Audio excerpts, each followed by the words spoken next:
мышцы. У вас везде есть мышцы? Везде есть мышцы? Там, где клетина есть. Конечно. Мы сейчас как раз клеим ту мышцу, которая вам... Всем здравствуйте! Вы на канале Оздоровление с Ольгой. В этом видео я делюсь с вами еще одной историей с моим старшим сыном. Сейчас я прохожу с ним еще одно лечение, но уже касаемо его позвоночника. У нас в студии есть очень классный специалист, и вот вместе с ней я посмотрела своего сына свежим взглядом, да, потому что немножко не так это выглядит, когда это смотрит мама. Я обращала внимание, что у него немножко торчат лопатки, это еще с лет 5 началось, когда в садике он был, и они очень мало уделяли вниманию физической нагрузке, и я стала с ним потихонечку заниматься. Еще один момент, что он много катается на велосипеде и где-то, наверное, перегрузил животик в раннем возрасте, и когда я поговорила с специалистом, обнаружилось, что у него есть начальная стадия диастаза, это расхождение белой линии живота. В первую очередь у диастаза бывает только у беременных, да, он и бывает и у детей. В разных ситуациях разное развитие и разная стадия. И вот у моего ребенка тоже обнаружился. На что это влияет? Если есть слабость брюшной стенки, то перегружается поясничный отдел. Я посмотрела со стороны также на него, посмотрела, как он дышит, благодаря специалисту тоже. Вместе две головы намного лучше. И обнаружилось то, что у него в поясничном отделе стал больше прогиб, чем нужно. И сейчас это еще только начало, у него нестабильное состояние позвоночника, он еще растет. Но это очень важно, потому что если на это не обращать внимания, в дальнейшем это приведет к серьезным нарушениям осанки, может быть гиперкифоз и может быть гиперлордоз, то есть где-то какая-то компенсация в каком-то отделе будет. За счет того, что у него нерабочая была область лопаток, да, то есть выпячивание лопаток, такие крыловидные слегка начинали, то у него стал выключаться нормальный механизм дыхания, то есть работали только нижние доли легких, и он стал компенсировать это чрезмерном прогибе в поясничном отделе. И даже те упражнения, которые мы делали, то есть я, когда с ним, я на это обращала внимание и фиксировала, а когда он делал без меня, он и на это не обращал внимания, не чувствовал, то есть таз у него был в переднем наклоне, и появлялся такой чрезмерный прогиб в поясничном отделе. Грудные мышцы, получается, сжались, крыловидные лопатки, очень много детки сидят за компьютером, за учебой и начинают не обращать внимания на это состояние. В норме у нас полностью должна в дыхании участвовать грудная клетка. Она должна расширяться, как бочонок. Бока вверх, вот полностью по кругу расширения. И когда дыхательная мышца диафрагма работает как положено, все мышцы развиваются в соответствии с возрастом и гармонично.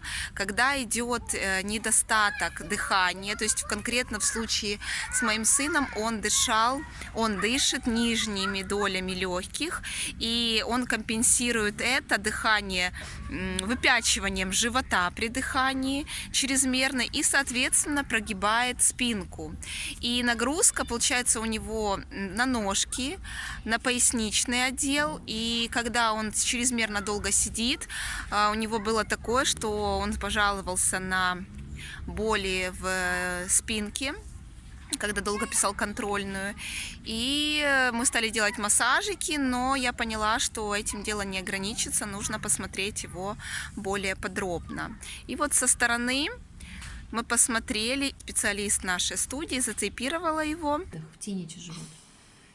Еще разочек вдох, мягко, вот, и животик, чуть-чуть, сам животик, вот, все, стоп, отлично, отлично, отлично.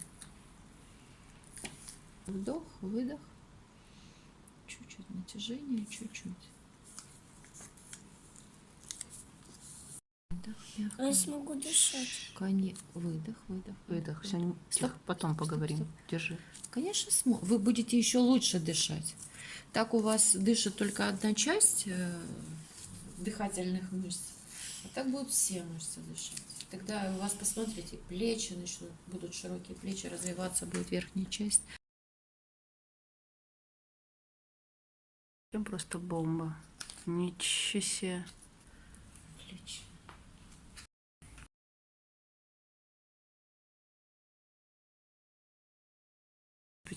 Я помню, Круче.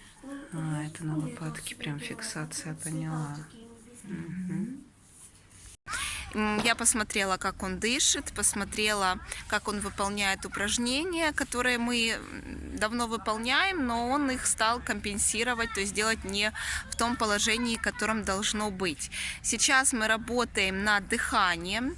Я обучаю его дышать полностью всей грудной клеткой по кругу.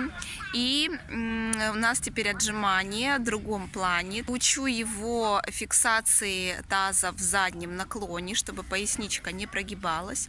И в этом положении мы делаем отжимания узкое и широкое, для того, чтобы хорошо включить работу межлопаточную область, растянуть хорошо грудные мышцы и чтобы полноценно ребенок дышал грудью. Если будет полноценно дышать, то будут хорошо развиваться грудные мышцы и не будет перекоса за счет задней поверхности. Опускайте плечи. Отлично.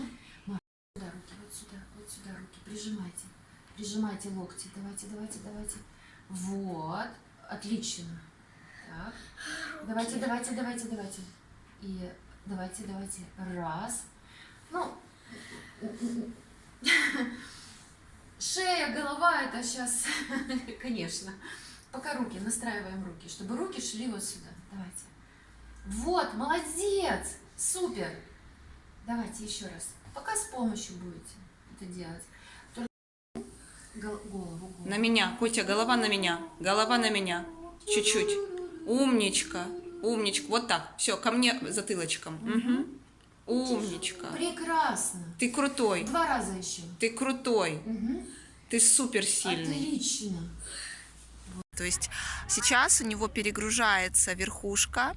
Поясничный отдел берет на себя очень большую нагрузку. В подростковом возрасте это может вылиться или в сколиоз. Позвоночник будет развиваться так, как ему будет удобно, потому что мышцы не будут развиваться. В первую очередь это из-за дыхания. Из-за нарушения дыхания идет дисгармоничное развитие всех мышечных групп, и позвоночник может искривиться в ту сторону, которая ему удобна, потому что мышцы не будут развиваться как нужно. Или это может быть гипергифоз, гиперлордоз. Потом с этим будет намного сложнее бороться, поэтому я сейчас уделяю этому огромное значение. Плюс еще у Марка есть небольшой перекос таза, и из-за этого есть разница между 2 ногами. Но это все сейчас корректируется, если вовремя на это обратить внимание, то сейчас мы его затейпировали. И будем делать упражнения, и также упражнения для стоп. Просто когда это делаю я, когда я с ним работаю, это немножко другое. Мама — это другое. Когда еще подключается другой специалист, я очень рада, что есть у меня коллега, которая очень грамотная, и с ее помощью она смогла убедить по-другому, не как мама, с ним пообщалась, и вот вместе сейчас я ему помогаю, и мы над этим работаем. Вставляю отрывочки нашей работы, кому будет интересно, я буду рада, если вы напишите в комментариях ваши впечатления. Возможно, у вас есть похожие ситуации с вашими детьми.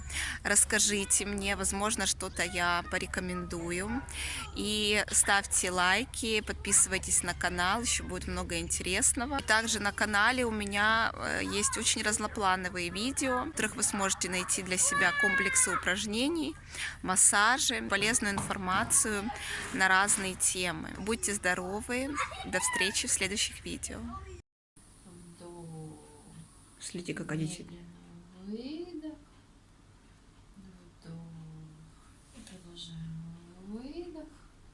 Вдох. Ну, локти держим. Раскрываем. Еще. Раз. Раскрываете. И два. Давайте.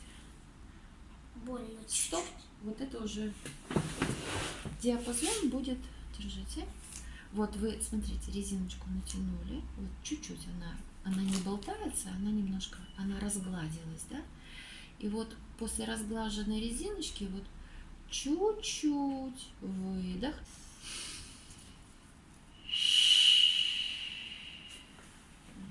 Дыхание будет такое: вдох, вдох, выдох, выдох. Вдох, вдох, выдох, выдох. Выдыхать будем ртом. Вдох, вдох, молодец.